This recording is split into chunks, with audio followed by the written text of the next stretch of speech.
নানা কর্মসূচির মধ্যে দিয়ে সারা দেশে পালিত হলো শহীদ বুদ্ধিজীবী দিবস। বুদ্ধিজীবীদের আদর্শ ও তাদের দেখানো পথ অনুসরণ করে অসাম্প্রদায়িক বাংলাদেশ গড়ার প্রত্যয় জানান বীর মুক্তিযোদ্ধা ও রাজনীতিবিদরা। পাশাপাশি বৈষম্যহীন দেশ গড়ার শপথ নেয় তরুণ প্রজন্ম। সহকর্মীদের তথ্য ছবিতে প্রতিবেদন। শহীদ বুদ্ধিজীবী দিবস উপলক্ষে শনিবার সকালে টাঙ্গাইলের মওলানা ভাসানী বিজ্ঞান ও প্রযুক্তি বিশ্ববিদ্যালয়ে উপাচার্যের নেতৃত্বে বের হয় শোক র্যালি। পরে তারা শহীদ বুদ্ধিজীবী স্মৃতিস্তম্ভে ফুল দিয়ে শ্রদ্ধা জানান। সকালে সাতক্ষীরা কেন্দ্রীয় শহীদ মিনারে ফুল দিয়ে শ্রদ্ধা জানায় জেলা প্রশাসন, পুলিশ প্রশাসন, ছাত্র প্রতিনিধি সহ বিভিন্ন প্রতিষ্ঠান।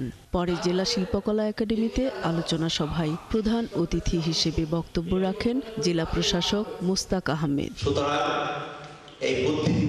দিবসটি উপলক্ষে মেহেরপুরে জেলা বিএনপির সাবেক সভাপতি ও সাবেক সংসদ সদস্য মাসুদ অরুণের নেতৃত্বে পৌর, সদর উপজেলা ও মুজিবনগর উপজেলা বিএনপির পক্ষ থেকে র্যালি শেষে শহীদ বেদিতে ফুল দিয়ে শ্রদ্ধা জানানো হয়।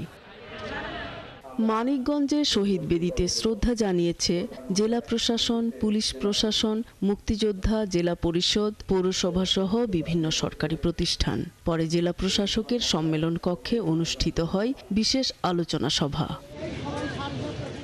লক্ষ্মীপুরে জেলা প্রশাসনের উদ্যোগে শহীদ বুদ্ধিজীবী দিবস উপলক্ষে সকালে জেলা প্রশাসকের সম্মেলন কক্ষে অনুষ্ঠিত হয় আলোচনা সভা।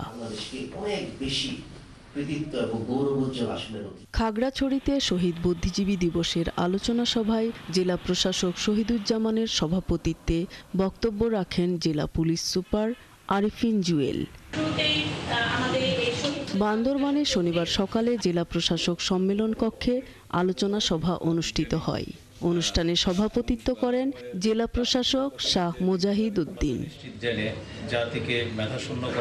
এছাড়াও মাগুরা, ঝালকাঠি, ফেনী সহ দেশের বিভিন্ন জেলায় যথাযোগ্য মর্যাদায় পালিত হয় শহীদ বুদ্ধিজীবী দিবস। নূর তাজমিন নীর, ৭১।